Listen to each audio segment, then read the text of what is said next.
Love Metastasized by Nan Goldberg. He is leaning over her body, her naked breasts, her ribs, her navel, her hips and impossibly spread thighs.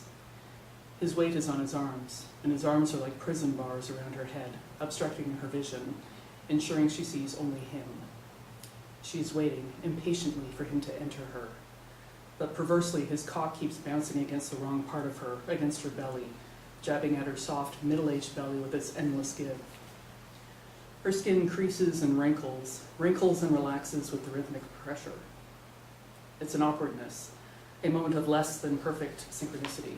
They both laugh, small eruptions that take none of the pressure off, none of the heat. The room, the cheap motel room, the light fixture above their heads, the mirrored reflections of bureau, TV chair, and bolted door glow like radium. She feels incandescent, and she is also melting. The shadow of her body burning itself into the walls and sheets and ceiling like the anguished, flash-framed corpse of a Hiroshima victim.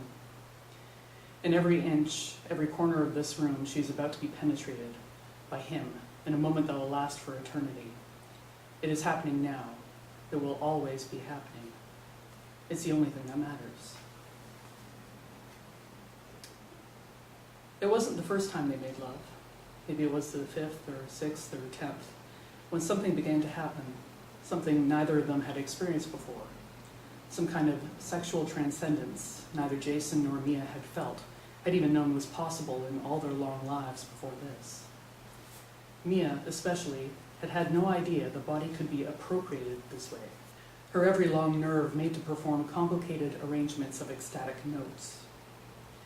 Until Jason began pursuing her, she'd not only failed to see the possibilities, she had believed just the opposite, that her drama was over, her time had passed. Resigned to her dull marriage and more or less inert sex life, she tried to avoid looking at her once pretty body, now puckered, thickened, and spread, a sad and deficient thing. What he saw in her she could hardly comprehend, despite the way he marveled at her erotic walk, her Malthusian knees. For her, the sight of his mouth or long, sinuous legs now ignited a thrumming deep in her groin that spoke emphatically of sex and radiated outward, upward, inward, throughward, until every part of her was implicated. By the middle of that year, sex was all they could think about. They did it everywhere, choked with lust and in spite of the inevitable remorse. In the car, in parking lots, in his house and hers, in the auditorium, the stairwells, and empty classrooms of the university where they both taught literature and the reverence of literature, and eventually in the cheesy Pittsfield Motel, one of those highway places they'd both driven past for years but had never imagined themselves entering. That motel, it became the center of their universe, their true home, more familiar in its details than their own houses. Its hive-like rooms, each with its cheap foam pillows, stained brownish carpeting, low ceilings, dim lighting, and sweet anonymity, were mirror images of each other, except that some, if you paid extra, had king-size beds. They never had extra. They were both broke all the time and kept having to find excuses to explain the steady flow of money, not only into the motel, but also the diners, bookstores, coffee shops, bars, and even antiques auctions where they compulsively explained, confessed, and revealed, offering up their naked souls to one another, using up their free time, then their spouse time, then their kids' quality time, then their work time, then their sleep time, then their kids' any time at all. After a year and a half of this, they confessed to their infuriated families, packed their bags, and moved in together. They didn't go far, just a couple of towns over, where the blue-collar people lived, befitting their fallen status. In their shabby, minuscule walk-up, they made love on the floor, on the bed, in the shower, on the table, in the chairs. Entwined, night after night, they watched the sun go down and come up again, astonished that morning was back already. They could not keep their hands off each other, even in the street, where Mia tried to ignore the surprised disapproval they seemed to provoke in other people. They were just jealous, she told herself. And why shouldn't they be? Who else, of everyone she knew, had discovered herself to be passionately, wildly carnal at the age of 45? Coldly, Mia's husband made what he called his one-time offer. Come home, now or never. Would she? She would not. Without another word, she filed for divorce. Jason's disgusted wife told everybody, even the kids, that it was just a routine midlife crisis, nothing more. The implication being that Jason would be back, and that she'd take him back, even though she didn't especially want him. All 4 children, his teenage Laura and Miriam, her college sophomore twins, Casey and Grace, sided with their abandoned parent and refused to visit. Jason went to see his girls almost daily, but returned depleted, dragging himself like an amputee. Mia's kids would not see her at all, and often hung up on her when she phoned them, shocking her into silence for hours at a time. Their uncompromising rejection always triggered a swirl of gut-twisting pain that did not gradually fade, but grew steadily more punishing, more malevolent. It took all her strength to keep from drowning in it, to keep going, to keep her life, this life, alive. Their combined suffering, too vast to be contained, drifted through the tiny apartment like swamp gas. One evening, Mia brought home a puppy, a tiny black and brown and white floppy-eared beagle with a friendly and alert manner and a comically long muzzle. She bought him on impulse, writing the check very fast and trying not to think about her dire finances. She and Jason needed something to share, and it was way too late for more children. He was a character, this puppy. His goofiness, his pratfalls and misjudgments, his deep distrust of appliances gave him the giggles, which roused him to such a pitch of excitement that he bounced up and down on his hind legs like a circus dog. They named him Nerf. Jason tried to be pleased, but somehow the puppy only emphasized the absence of children. And first thing one Monday morning, 9 months after they'd executed their dramatic lover's dash, Jason told her he was going home. What? Mia felt her face freeze. His good morning smile stuck there grotesquely like a happy face on a giant balloon. I can't do this. You're leaving me? I can't live this way. He wouldn't meet her eyes. You can't live that way? I have to. I can't live with what I've done. He tried to take her hands, but she slapped him away. He flinched. Mia, please, he said. I love you. I want to live with you. I'd do anything to turn myself into the kind of person who could do this, who could leave his family and not torture himself. But I don't seem to be able to. I keep thinking about my kids. They're such lambs. They don't understand anything, and I can't ruin their lives like that. But you see your kids every day. Mine won't even speak to me, and I can't go home. I'm sorry. I have to go. I don't know what else to do. She threw him out.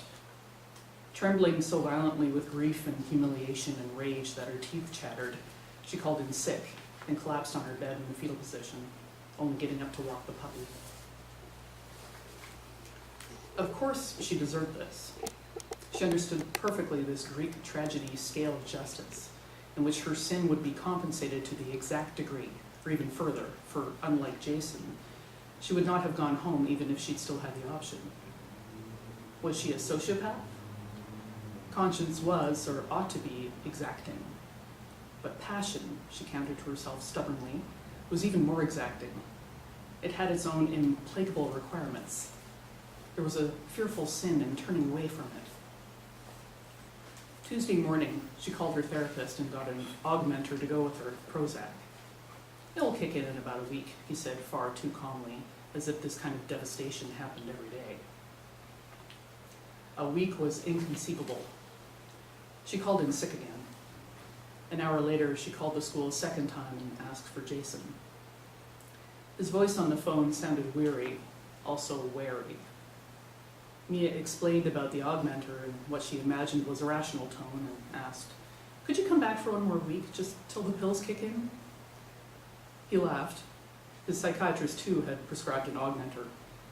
He, too, had been wondering how he'd survive the week. He had thought about calling her. So that evening, he returned, disheveled. It turned out he'd slept in his car. His stuff was still in the trunk. There was some confusion about whether to move it back into the apartment or not, which he resolved by bringing it all in, but not unpacking. That, she thought, as she flung her skirt up over her haggard face and wrapped desperate arms around her hips, was typical, a perfect paradigm of Jason's Hamlet-like indecision.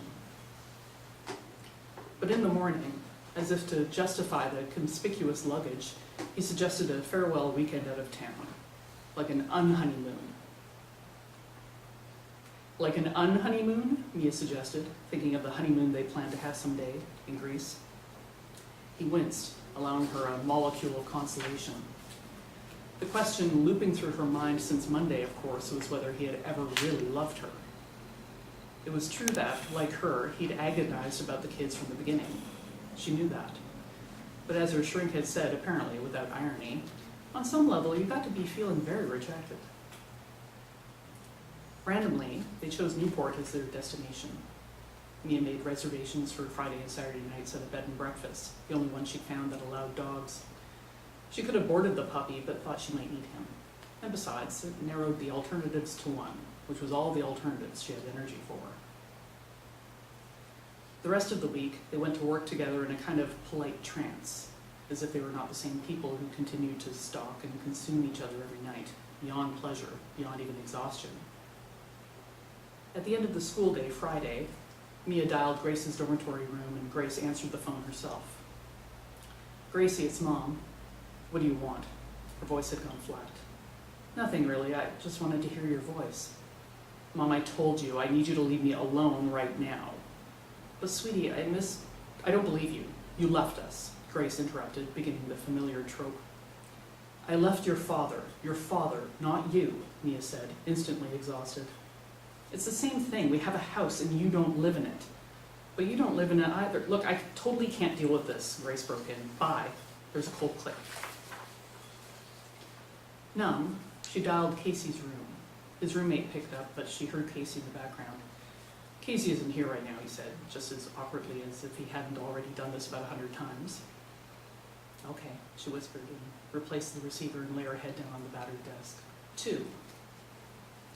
Late in the afternoon, they set out on the 3-hour drive, listening to Robert Frost reading his poetry on cassette. It was her tape. She'd been meaning to play it for him. All week she'd been aware of one specific, urgent strand of grief among all the rest. What about the books she wanted him to read? The music he absolutely had to listen to? The confidences she still had to make? There was a pause between poems. Then Frost read the long, heartbreaking Death of the Hired Man. And when he got to the part where he said, "Home is the place where, when you have to go there, they have to take you in," Mia wondered why and how it was that Jason still had a home to go back to. What essential part of himself had he made sure to leave behind? What collateral that she'd never missed? They turned onto Route 138, and she read from the directions. Right at the first light. But mile after mile passed without a traffic light. They crossed a bridge, then another bridge in the inky dark. Jason ripped the filter off a cigarette, lit it, and cleared his throat. "We didn't miss a light back there, did we?" "I didn't see one," she said. "Maybe we should stop and ask." "Not yet," he said, stifling a laugh, and she knew he was remembering the riddle she'd asked him last week, a million years ago, when she was still happily, stupidly reupholstering the deck chairs in her own personal Titanic. It went, "Why does it take millions of sperm to fertilize one egg?" "Because they hate to ask directions." What do you do with shared memories when there's no one to share them with anymore? She imagined Jason would lock his away or delete them or forget them, but Mia had no idea how that was done. She checked on Nerf in the back seat. He was lying curled around a soft hill of blanketed, as if sleeping, but his eyes were open and on her when she glanced back, and his tail twitched a little. She smiled at him and felt marginally less wretched. A few minutes later, they found the traffic light, made the right and the left and a few more rights, and found themselves on a cobblestone street in front of a white clapboard house, distinguished from its neighbors only by the B&B sign out front. It was windy. She could smell water close by. Jason was smoking the very tip of his cigarette, practically the flame itself. She reached over the seat for Nerf. Jason went inside first, while Mia waited for Nerf to pee at the curb. Then she carried him up the wide wooden porch steps.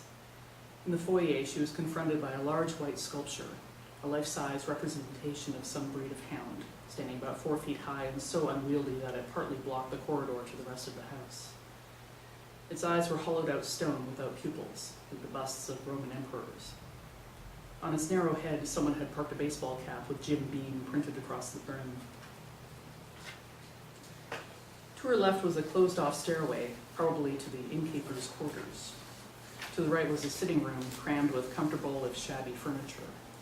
The TV was on, tuned to a hockey game. In some ways she couldn't quite make out. The place felt all wrong.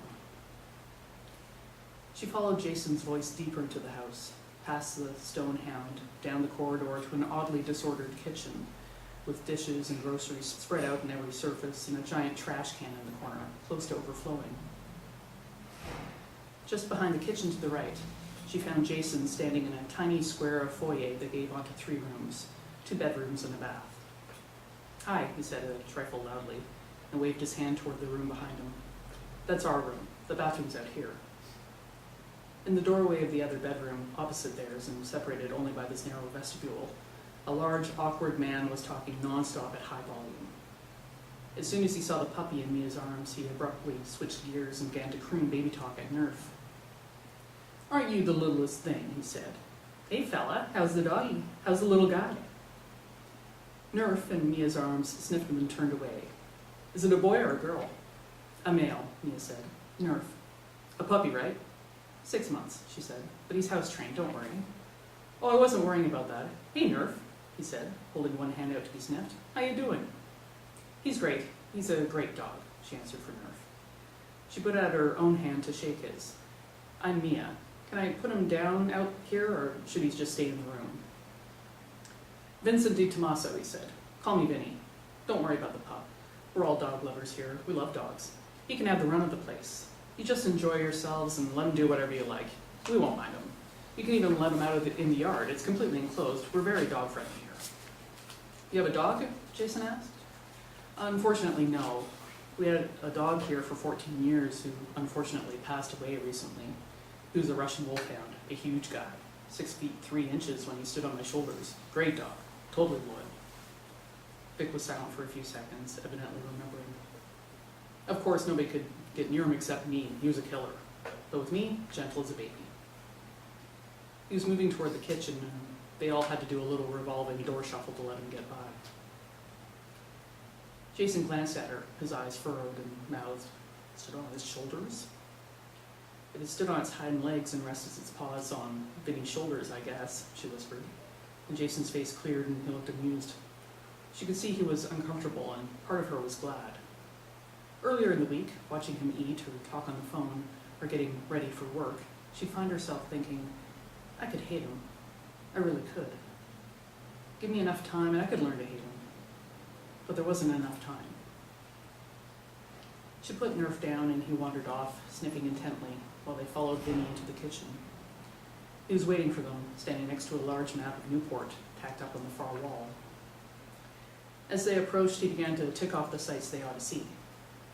He was a large, rubbery-looking man, with a fantastically dark tan that looked an inch thick and a badly scarred and dented chin. His eyes were a fading blue. His shirt snaked up out of his trousers, exposing his outsized belly. He was very ugly, though maybe it was just the way the fat distributed itself on his face, pushing his features away from each other in an irregular way. Still, he was eager to please, and he smiled a lot, and she thought he was probably a nice guy. She tried to take in what he was saying. The 2 Vanderbilt estates, called the Breakers and Marble House, were open for tourists even in the winter.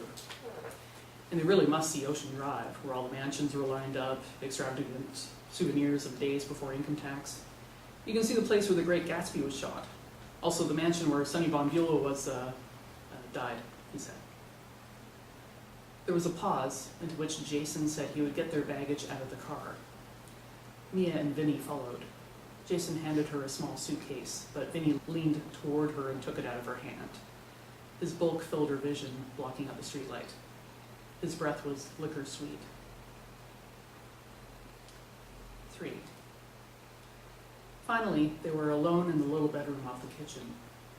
The mattress was higher here than at home, but Nerf kept leaping and tumbling to the floor and leaping again until he made it onto the bed, where he curled up next to a pillow, watching them with his alert gaze. "I think I know how he got that scar," Jason said softly. "Vinny?" He nodded. "I was thinking he got it going through a windshield." "Drunk, you mean?" He shrugged, which meant yes, but that his mind was somewhere else by now. He was examining the small, squarish room. As advertised, it was a corner room with windows on two sides, wallpapered in Victorian prints like the rest of the house, and prominently containing a king-sized bed. Mia opened one of the two closets and was surprised to find it filled with clothing. The other closet, less full, had a few empty hangers. Relieved, she began to unpack. Should I make reservations somewhere? It was not quite 7. Mia didn't think she could eat, but didn't say so. Sure, but for later, okay? That's fine. He went out to the kitchen to find Vinny. While he was gone, she realized what felt so wrong about the place. Every room, including their bedroom, looked lived in. No part of the little house seemed to be set aside for guests. Vinny apparently slept in one of these bedrooms, eating his meals in the kitchen right outside the door, watching TV in the living room. If that was so, she thought, unnerved, then they were more or less trapped in their room unless they wanted to be sociable. She heard Vinny's voice, a loud drone, and then Jason returned, softly closing the door behind him. We have reservations for 9:30, he said in a normal tone, then whispered. You know what he's doing? He's out there polishing the toaster. What do you mean? Busy work. He told me he lives upstairs with his mother, but he seems to want to hang out down here. Do you think he sleeps in that other bedroom? She asked. He'll be practically on top of us. They were both whispering. He put his arms around her and bent down to kiss her, and in half a minute they were silently flinging off their clothes, pressing body against body, skin against skin, hanging on for dear life as always. She felt nerve dive off the bed. After, she began very quietly to weep. He sagged a little, took her face in his hands and waited. She drew deep, hiccuping breaths. He put his arms around her. I'm so sorry, he whispered. So you said. He shuddered. She felt the vibration along her body. I'm sorry, I'm sorry, I'm sorry. Christ, I'm sorry. But what can I do? Mia, he said softly, leaning away from her so he could look at her face. I'm in hell, don't you see that? I know what hell is now. You know what it is? Hell isn't, it's not like if you're over here, you're in hell, but if you move over to there, he pointed across the room, then you're fine. Hell is when you're over here and you're in hell, so you move over there and you're still in hell. I'm in this inferno and I can't get out. Whatever I choose, there's nothing but guilt and grief and sadness. Then stay, she thought. But all she said was, let's have a drink. He unpacked a bottle of vodka and a Bloody Mary mix and went out to the kitchen for some glasses. He didn't come back right away. Mia decided not to rescue him. It couldn't possibly be her job anymore. She pulled her panties on and her jeans and thought about her husband, whom she hadn't missed even once, and her shocked, angry children. Was she really supposed to have given Jason up, abandoning this fledgling other self, her best self, the vibrant, brave, and passionate creature she felt herself becoming? Well, but that's what Jason planned to do. She could hear Vinny in the kitchen talking at high volume about the folk festival they used to have in Newport every year, and the jazz festival they still had. Jason, polite to a fault, was probably telling Vinny about his visits to Newport in the 60s. Eventually, Jason extricated himself and returned.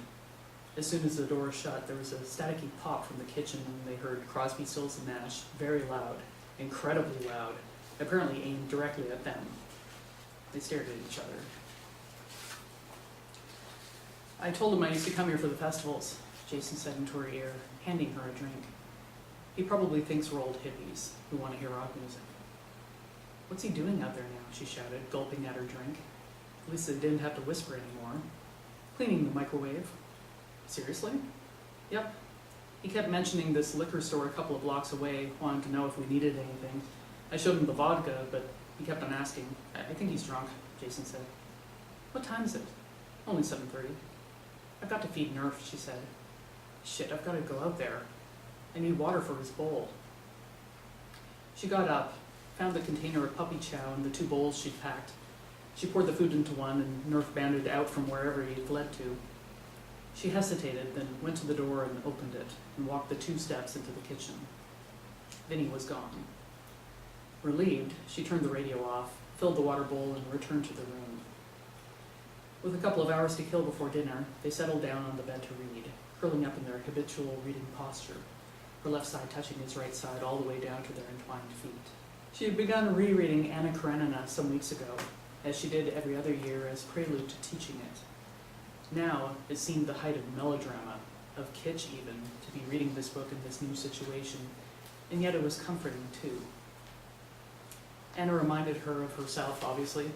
Sometimes Anna even reminded her of Jason. They were both Anna, both entangled in irretrievably rotten circumstances with no control over their fate. Except that wasn't really true. Jason had made a choice. He just hadn't chosen her. There were heavy footsteps in the kitchen and then a knock on their door. Jason called, "Come in," and the door opened and Vinny appeared, leaning forward a little, hanging onto the doorknob. "How are you guys doing?" he asked. "I just wanted to see if you were getting along all right, if you needed anything." "We're fine," Mia said. "You're not going out?" "Sure we are, it's only 8. "Oh, right. "Well, if you need anything, just holler," he said. "You need anything at the liquor store? I'm going out." Jason shook his head. "Okay, just checking. I'll be right back." He closed the door behind him. "He's driving like that?" she said. "Wow." They continued reading, but a few minutes later they heard footsteps again, softer ones, and another knock on the door. A thin, quavery female voice called out, "Hello?" They smiled at each other, amused, and called back simultaneously, "Hello? Are you needing anything in there? Is everything all right? I came down to find my son. You haven't seen him, have you? And I thought I'd just check on you. What time do you like your breakfast?" "Vinny went to the liquor store," Jason said loudly. "He said he'd be right back." He conferred with Mia and added, "We'd like breakfast around 9 if that's all right." But there was no answer. She'd wandered away. "You think she heard me?" "The first part, anyway." They went back to their reading, but Mia caught herself craning her ears for more sounds from outside the door. She glanced at Jason and found him in the exact same pose. They laughed, and she lifted her hand and stroked his cheek with her fingertips. Then she remembered he was leaving her and took her hand away, and they both stared into space until the front door slammed. "You were at the liquor store," the mother's voice said. "They wanted a drink, so I got something." Vinny sounded defiant. "Vincenzo, you made me a solemn promise. Ma, I'm not doing nothing. I just went to pick up some liquor for the guests, okay? Relax." Jason and Mia glanced at each other. They heard his footsteps pounding toward the kitchen. They heard him pull out a chair. Then they heard nothing.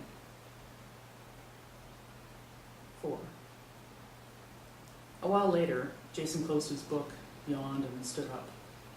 Mia looked up to watch him stretch his limbs, feeling the familiar roil of lust. "Let's get ready," he suggested.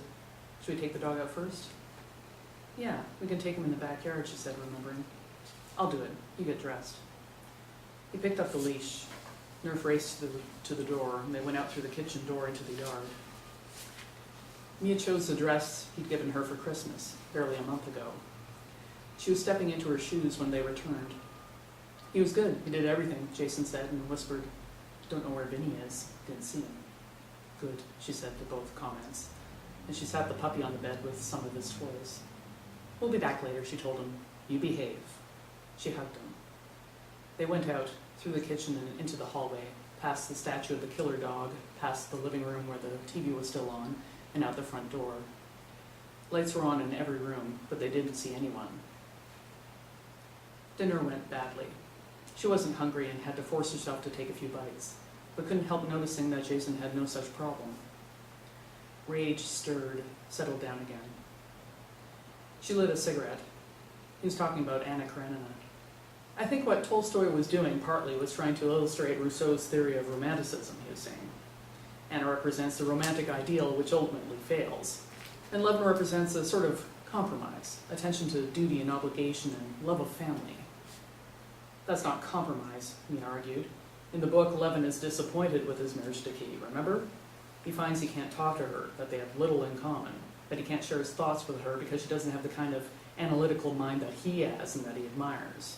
She's kind and modest and faithful and even intelligent, but it's not the right kind of intelligence. And that wasn't what Levin had pictured at all. But he loves her. At first he loves her, but then he's disappointed, and then later he makes a conscious decision to love her as a sort of icon of family happiness. And he's happy, Jason said, at the end. No, he isn't, she insisted. He's still struggling to be satisfied with that diminished kind of happiness. Well, Jason said, taking another bite of his spaghetti. And I think that Tolstoy, though he wants to show that Levin's way is better, doesn't really succeed because, well, think about it. Of the two characters, Anna and Levin, who's the more exciting, the more passionate, the really, really interesting one? And who's just the tiniest bit dull? I disagree, Jason said. I think Levin is a wonderful character. And I think in the end he is happy. He's got his children, his home. And I think we're on dangerous ground here, she broke in, spitting her words. She stabbed her cigarette into the delicate pink primavera sauce, pushed back to her chair and stood up. Ready? In the car they were silent. He started the engine, faced the road, then hesitated. Look, I think you must have misinterpreted something I said. There wasn't any hidden meaning in any of that. No, she said. It was perfectly clear. Jason put his arms around her, and for 1 second she felt revulsion. Relax, he said. How can I relax? She asked. She heard the shrillness in her voice and hated it. How can you relax? I don't understand you. Why are you crying and doubting yourself and changing your mind every other minute? Why aren't you screaming and clawing the walls? But you do understand, he said. I can't bear the guilt, that's all. My wife looks terrible. She's falling apart. She needs me. I'm falling apart. I need you. No, you'll be all right. I know you will. You're the strongest, bravest person I know. You shut up! Listen to me, she screamed. He recoiled and stopped talking. She was silent too for a moment, striving for coherence. If you loved me, you couldn't possibly go home, she said finally. You couldn't possibly go back and sleep with your wife. It couldn't happen. She spoke deliberately, as if explaining the facts of life to a mentally deficient child, which, she thought, was how he was behaving. He needed to think through the consequences, but he wasn't going to. He was going to blunder along instead, hoping it would work itself out. He was going to leave her. I'm not thinking about that, he said. I know you're not, but you'll have to eventually. I know I will. You're right. I know you're right. I can't even imagine my life without you. For a moment he seemed to shrink inward, as if physically reflecting that loss. But I can't believe that leaving my family, destroying my family, is the right thing to do. I can't bear this guilt I'm feeling all the time, that I've destroyed something good and beautiful that didn't have to be destroyed. But what about the good and beautiful thing we have? That doesn't have to be destroyed. I have to choose somehow. Why do you have to choose? Why can't you get shared custody and we'll get a bigger apartment? It's not the same thing. It's not a family, he said. The lights were still on when they returned to the house, but the TV was off and no one was around. The door to the staircase was closed. He must be upstairs, Jason said as they walked to their room. No, don't you hear that snoring? Mia said, tears starting to well. Vinny was asleep in the other bedroom and snoring loudly, and it was making her crazy, this trapped, restless feeling she couldn't get rid of. She shut their door, almost slamming it, and paced the tiny space for a minute, then followed Jason to the bed, shoved him onto his back, and began to unzip his jeans. His body went utterly still where he'd landed, awkwardly half on, half off the pillows. She slid down and took his penis in her mouth, encircling it, tasting it, not moving it at all yet. He grew large and filled her mouth. She began to move. He clutched her hair. During the night, she woke up having to pee and got out of bed, but then heard footsteps outside the door. She heard Vinny stagger into the bathroom, forgetting to close the door. She listened to a long, powerful stream of urine splashing into the toilet. She crawled back into bed. Nerf, who had sat up, wide awake, the moment her foot touched the floor, collapsed again in an adorable heap at the foot of the bed. She smiled and, rolling around to find the position that put the least pressure on her bladder, fell asleep again. 5. In the morning, Jason woke her as he usually did, with a mug of coffee and a long kiss. It was Saturday morning, and tomorrow they'd return to the little apartment and he would go home. Every morning she'd awaken to these same facts, except each day was one day closer to the end. The familiar dagger of anxiety cut through her insides again. She felt her blood flowing the wrong way, thin and frigid. She reached for his hand. They smiled at each other warily, like people at a deathbed vigil. It was grotesque, you know, coming here, she said. I can't quite maintain the correct weekend getaway attitude. I know. I'm almost glad this place is so weird and that guy is so weird. It matches the mood I'm in. It sort of externalizes what I'm feeling. Last night wasn't grotesque, he reminded her, and she thought, of course it was. No, it wasn't, she said. Jason volunteered to take Nerf out again and returned a minute later, smiling. I left him outside in the yard, she said. Come here. He led her to the bedroom door and opened it a crack. The kitchen table was elaborately set. At its center, a half-dozen tall, brightly colored candles were burning. Looks like a seance, she said. I know, right? Let's eat. Breakfast was all pastries, all rich, all inappropriate and unhealthy breakfast food, and she ate lots of it. No one appeared. It was as if elves had prepared their breakfast overnight. When they'd eaten, they stacked the dirty dishes in the sink, not sure if they were supposed to or not, and blew out the candles. The sharp, transgressive odor of burning wax followed them to the bedroom. One of their windows looked out over the backyard, but Mia didn't see Nerf. Anxious, she pushed the window open and stuck her head out. There he was, directly beneath her. Hey, she called, and Nerf jumped up and down in manic excitement. Laughing, she went out to fetch him. Then they all got in the car and set out for the mansions. On Broad Ocean Drive, the sky was a vast gray cloud, solid as a weight crushing their heads. The trees were scarecrows. It was freezing. At Marble House, they left Nerf in the car and were led through enormous rooms with marble columns, bleak furnishings, and monstrously high ceilings that seemed to dwarf and flatten just about everything. Mia dragged herself along, barely keeping up with the tour guide, and by the end Jason, too, seemed subdued. They decided to skip the other Vanderbilt estate. For the rest of the day, they just drove around, not talking much, pretending interest in the Titanic mansions that occupied 10 miles of coastline, each one isolated and lonely inside its national park-sized landscape, with the sea as background. In the late afternoon, they parked at a takeout pizza place, and Jason went inside with their orders while Mia took Nerf across the street to a low footbridge. About halfway across, Nerf stopped to pee. His tiny puddle rolled between the walkway's wooden slats and musically pinged into the water, like distant church bells tolling. Nerf listened, looking surprised. It was dark when they got back. Vinny was watching TV in the living room, which smelled powerfully of liquor. He stood up when they came in. Did you have a nice day? Where'd you go? He boomed, heading with alarming speed toward Mia, who had Nerf nestled in her arms like a baby.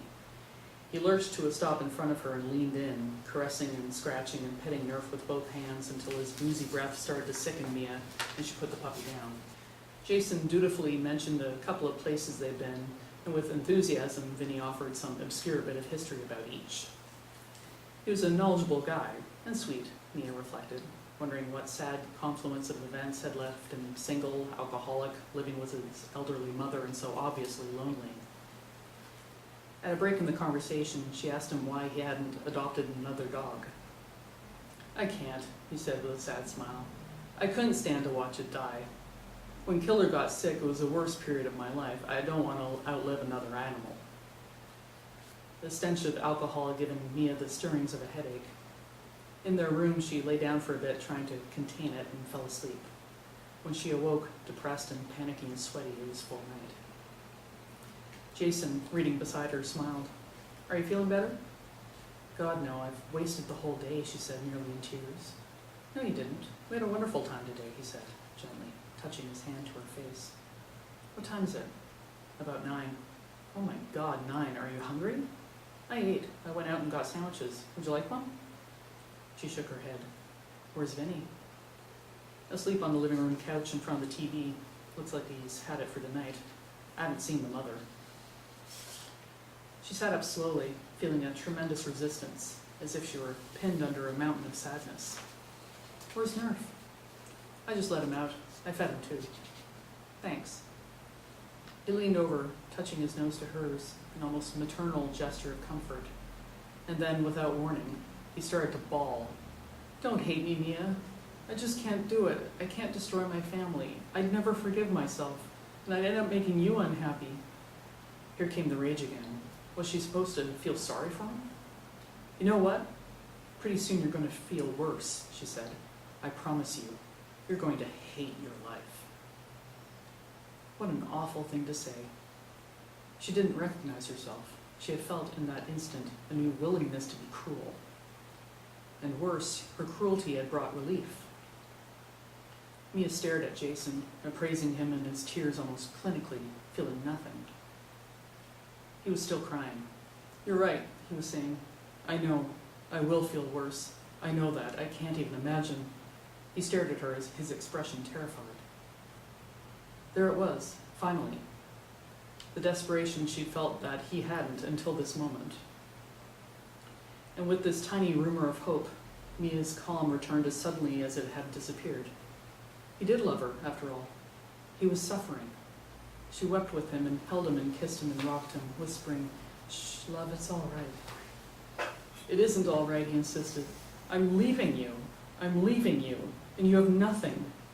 I'm going back to my family, and you can't. Wait a second. He stopped crying and sat up.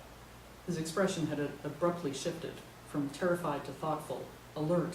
In fact, he looked uncannily like Nerf, she thought, and was about to smile when he spoke. Wait, are you sure you can't go back? What? She wasn't following. What if you apologized? What if you offered to see a marriage counselor? Would your husband reconsider? She stared at him. The fury, an acid surf, rose again and banked. But I don't want to go back to my husband. I told you. I don't understand how you can go back when you know what this is like. But if you went back and I went back, maybe we could, I don't know, still see each other somehow. You mean like friends? Like more than friends, like soulmates, like true lovers who just can't do this one thing, be lovers. Yes, but in every other way, she cut him off. Our families wouldn't stand for it. His words were talismans, she knew, invoked only to make the end easier to bear. She was disgusted with him, and in that mood she let him make love to her again. At least it was efficient. She could be disgusted with both of them at the same time. After they'd taken turns in the bathroom, she remembered Nerf was still out in the yard. Can you go get the puppy, she asked. And Jason nodded and went out to the yard and called Nerf. A minute later, 2 minutes later, he was still calling Nerf. Mia fumbled for her clothes, her heart pounding. She was buttoning her coat when Jason came in. He's not there. I know. Let's go. 6. They went out the kitchen door together into the small yard, lit dimly by the half moon and the lamplight from the window. She called Nerf, but knew he wasn't there. She felt herself becoming unhinged, her mind detonating into shards. Grasping the fence for balance, she looked around for Jason. Now you've lost my dog, she said. He briefly met her gaze, looking ill. Let's go, let's look around, he finally said. We shouldn't wait. He unlatched the backyard gate and walked around the house to the street. On the porch, the front door creaked open and they heard Vinny. What's going on? Nerf gone? He was shouting as if they were a long distance away. He got out of the yard somehow, Jason said. There must have been a small... I'll help, Vinny interrupted. I'll look too. They ignored him. We should spread out, Jason said to her. Take every other block and work our way down to the water. She was already walking away. Come on, Nerf, she called, trying to sound calm, unfrantic for the dog's sake. Come out, Nerf. Sweet puppy, where are you? Behind her, Jason's calls grew fainter. She reached the corner, turned towards the water, and traversed another shadowy street, making her voice louder. Nothing. 10 or 15 minutes later, she reached the wharf. Here, the atmosphere seemed a world away from the rest of the neighborhood. It was like a remote planet. It rang and reverberated with wind. It was practically day bright, illuminated by streetlights, the half moon in the sky and a second half moon drifting in the water. Mia, distracted, was trying to work out whether the illusion of a moon produced actual light or just the illusion of it when the wind abruptly died down. She could hear a truck moving at low speed not far away, and Jason off somewhere calling Nerf. And gradually she became aware of scrabbling sounds on the dock. Nerf! Now she could see him clearly. His nails clicked merrily against the wooden planks as he wandered back and forth when he stopped to pee. Mia heard again the distant bell-like notes she'd heard that afternoon. "Nerf, Nerf, Nerf, come! Get over here, Nerf, now!" she called, trying to sound forceful despite her wild relief. Nerf cocked his head and looked around, but when he saw her crossing the street to fetch him, he took a running stance, ready to play. Did he know the dock was slippery? Could he swim? Frightened, Mia took conspicuous giant steps backward, and it worked. He ran over, jumped into her arms, licked her face, and wiggled so frantically she was afraid she might drop him. She sat down on the curb, crying and laughing and shuddering and mindlessly chanting, "Good puppy, great puppy, best puppy," though she could barely hear herself over the grinding gears of that truck just down the street and approaching fast, weaving from curb to curb like a drunk trying to run. Suddenly she understood that it was Vinny's truck and that Vinny was driving it. She stood up, cradling Nerf in both hands like a volleyball, and as the truck drew abreast, she tossed him directly in its path. With terrible clarity, lit by the 2 moons, the street lights, and the truck's headlights, she saw Nerf flying through the air, his limbs cycling for balance, Nerf converging with the left front tire, Nerf crushed and bloody on the cobblestones. The truck stopped. Everything stopped. There was a moment of acute silence that in the next moment tipped abruptly back into sound as Vinny opened the cab door and fell out of the truck. He was howling. Mia ran into the street and sank to her knees in front of Nerf. The bloody tire loomed over him like something prehistoric and vile. Blood soaked his fur, turning the white bright red and the black blacker. Had she heard the crunch of his body under the wheel? Not possible, and yet her ears were echoing with a sound that sounded like that sound, over and over and over. Had he cried out? A single high-pitched cry she could not possibly have heard looped around in her head. "Oh my God!" Vinny was sobbing in the headlights a few feet from Mia. His nose and forehead were lacerated and starting to swell. His face glittered with blood, tears, and madness. "I think I hurt your dog. Jesus Christ, I hurt the puppy." Mia bent over to look at Nerf's face, which was undamaged. Behind her, she heard Jason running, and in the next second, he was kneeling next to her in the street, damp and sour and burning up. She could smell him even over the stench of gasoline and blood. "What the hell happened?" he kept yelling. "What happened?" "I hit the dog. I didn't see him," Vinny cried, flailing his arms and sobbing. "I was looking for him. I didn't mean to hit him." He was very loud, but Jason seemed not to hear Vinny at all. "I thought it was you," he said into Mia's ear, his voice chalked and savage. "Do you understand? I thought you were hurt." "Oh, I'm fine. I'm great," she snapped. "You just killed my dog is all." His face crumpled. He lowered his eyes to Nerf's little body and reached out, trying insanely to pick him up. Mia shoved him away and tried to peel Nerf's broken body off the cobblestones herself. Jason grabbed her wrists. "Wait." She waited, her eyes on the dead puppy. Neither spoke. In the silence, they heard a police car approaching, sirens on. It cruised to a stop a few feet away at an odd angle, blocking the truck. Mia turned to watch the doors open. Amid the staticky baying of the radio, which would become a fixed detail in Mia's nightmares, 2 officers stepped out and headed towards Vinny. One cop, his movements fluid as choreography, took Vinny's unresisting arms, placed them behind his back, and snapped on handcuffs. But the other greeted him by name, took out his own handkerchief, and gently wiped the blood and tears off Vinny's face. Jason abruptly reached for Mia and pulled her toward him, crushing her against his body, imprisoning her in his arms. Was he crying? Yes, she saw that he was. She pinched him hard with both hands, and he let go. But she didn't move, except to reach up and touch Jason's face.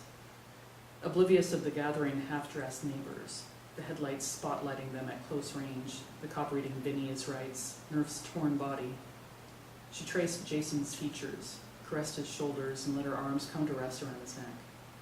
She leaned her head into his chest. She was tired. They were both tired. They clung to each other, motionless, their bodies clamped together as if they'd been soldered, as if the blood and gore around them were the detritus of some horrific, misbegotten surgery. The end.